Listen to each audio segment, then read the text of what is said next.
I taught this morning and I asked some of the dancers, do you have any questions? And Annie from Joffrey, the Jazz Contemporary Division, said, will you ask him what are his pet peeves? What's pet peeves? I'm sorry, Annie, I don't know that word. The peeve to pet. Pet peeve is something that irritates you.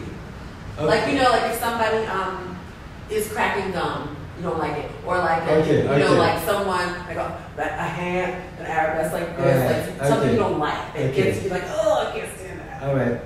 First of all, it's a no gum in the audition. Okay. No chewing counts. Alright? That's first thing. I have a hard time with people making a lot of facial expression. Like a lot of like grimaces.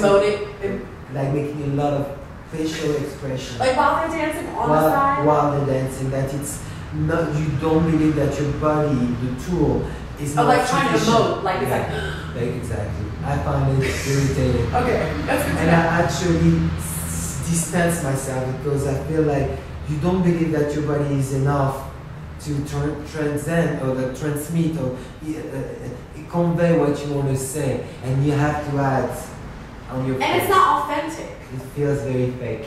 That's what it is. There's a lack of, you're like, what are you doing? It's very weird.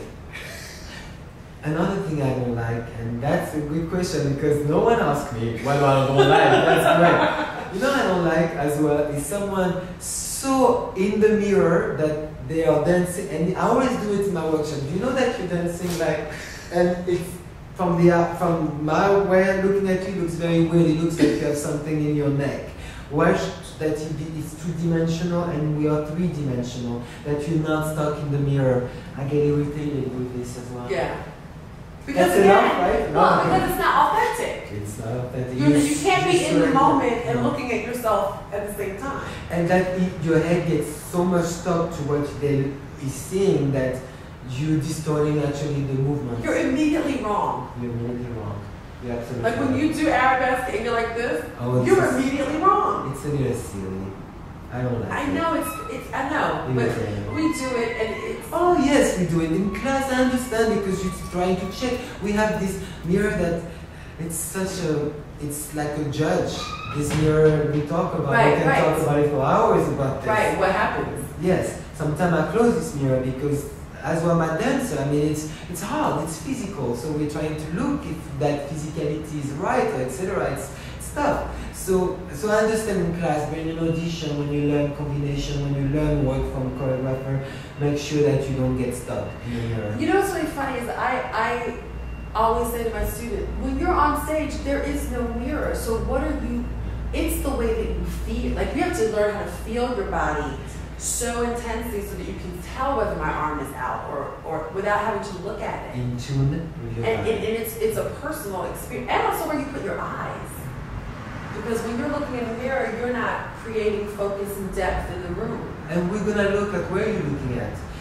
You are showing me as a dancer where I'm supposed, as an audience, your responsibility is to show me what I'm supposed to look at. I always say that to my dancers. So do I. Yes. Okay, I have another question. I won't say from who, because it may tip, you know. But someone asked me to ask you, you know, is there any age that's, you know, too old? Okay. Do you know what I mean? Is there, yeah.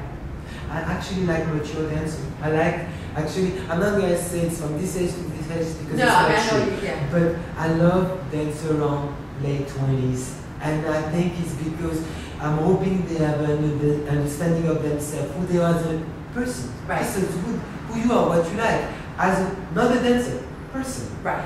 So it's around that age, mid-20s, that late 20s. It's an interesting time. It's an interesting because time. I think that the artistry starts to ripen. I love you're a little less self-conscious, you're a little afraid. You're becoming like 7 a.m. You're like, we're at the same times. John Bond from the company was 19. Right. So but he had such an understanding of his body and who he was that he was okay to make him dance with someone who is over 30 or etc. Which is a good, and it's also a really great thing because you've got this anchor and you've got this mentoring sort of thing. I mean, I think it's good to know because I I know that there are probably a lot of dancers who are probably older, and you know, when you're older, hopefully you have some experience behind you that might be like, oh no, they don't have a shot. Because, yeah, but you have a shot. It's just good. I have a dancer a couple years ago. He was probably a year younger than me.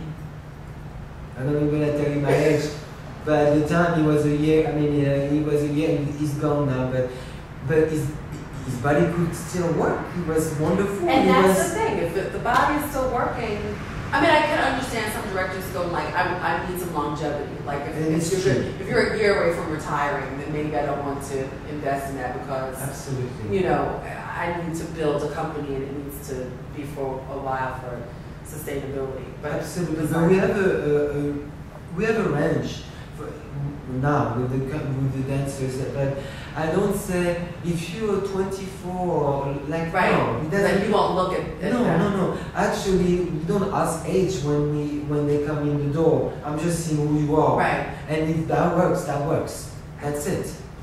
Swan, this was such a pleasure. You're quite welcome. And I'm going to say I really am so incredibly, intensely proud of you. Thank you very And I much. thank you for the dance. No, I do. I thank you for the dance community because I think that there was a void of something in the I think contemporary dance is very ambiguous everywhere. What does it mean? Is that it? Yeah, Yes. right. Everywhere.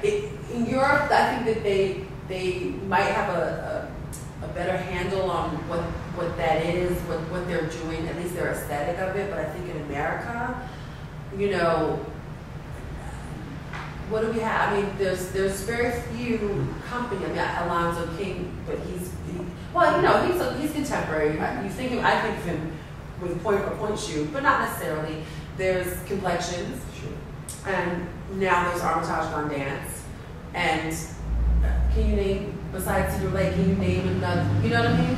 There is, but to me it's just, I don't know. But that's the thing, and I think that Cedar Lake is such a wonderful, almost grounding, or has become a wonderful grounding institution in our contemporary, in American contemporary dance. I'm glad that I could belong to this richness, and I feel like New York, it for me was making sense that we're in New York because that's where I am and that's what I believe in. And I'm glad that you find and you believe in Cedar Lake because that's what we're trying to do.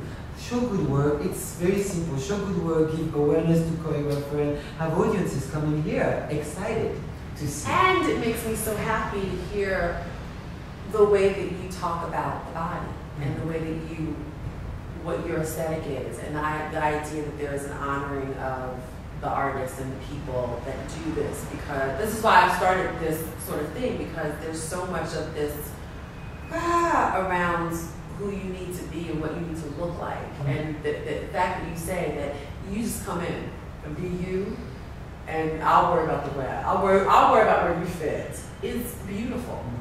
And it's inspiring. Thank you very much. Thank you so much. You're welcome.